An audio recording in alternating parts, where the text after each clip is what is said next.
दिनै जोङो गासैबो मिथिगौ दे बुहुमनां गोजोन सान आरो बे बुहुमनां गोजोन सानजोंनो जोंनि बिटिआरआव बिटिसि सरकारनि जि बानजायनाय बे बानजायनायाव गोजोन सान हिसाबै बेखौ फालिनाय जादों आरो जोङो मिथिगौ दे 2020 मायथाइनि 27 जानुवारियाव बिटिआर मोनसे एकर्ड जानानै थाङो बे भारत सरकार आसाम सरकार आरो बै समनि दुलाराय बर'फोरनि जि माखासे बिग्रायारि हानजा आरो दुलाराय बर' फरायसा आफादनि जि मोनसे सान्थि सुक्ति बे जानानै थाङो आरो बेनिफ्राय जोङो नुनो मोनदों दे प्रमद बर'नि दैदेननाय जि बिटिआर आरो बिटिसि सरकार आथिखालाव जोङो मोनसे गोजोन थासारि जों बे बिटिआर ओनसोलाव मोननो हादों आरो नैबे बिटिआर ओनसोलाव प्रमद बर' बिथांनि दैदेननाय जि सरकार बे सरकाराव मोनसे हेपिनेस मिशन होननाय मोनसे साबजेक्ट लानानै बेखौ नै बोसोर आगोलनिफ्राय खामानि मावबोबाय थादों आरो दिनै जोङो नुनो मोनदों बे बिटिआर ओनसोलाव जि मोनसे सान्थि परिबेस बे सान्थि परिबेसा जों मोननो हादों सान्थि परिबेस जों मोननो हानायनि थाखायनो दिनै बिटिआर ओनसोलाव बिभिन्न बिथिङाव जौगानायखौ जों नुनो मोनदों बेवहाय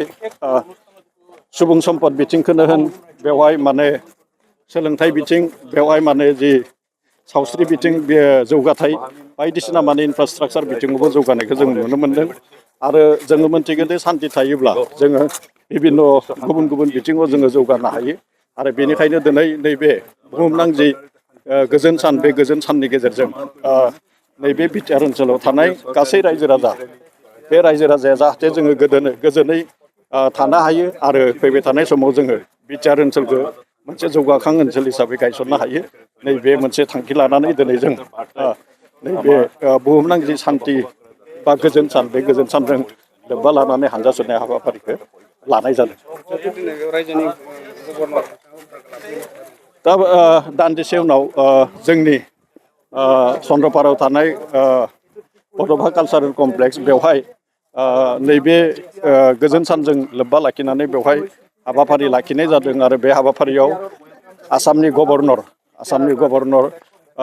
लक्ष्मन प्रसाद आचार्य बिथाङाबो बाहागो लाफैगोन आरो गुबुन गुबुन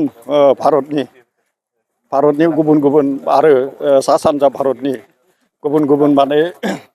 समाजारि बिथिङाव खामानि मावबोनाय गोजोन थासारिनि बिथिङाव खामानि मावबोनाय बिथांमोना बेवहाय बाहागो लागोन आरो बेनि गेजेरजों जों नैबे बिटिआर ओनसोलाव जि मोनसे गोजोन थासारिनि जि मोनसे रादाब बे रादाबखौ जोङो मोननो हागोन।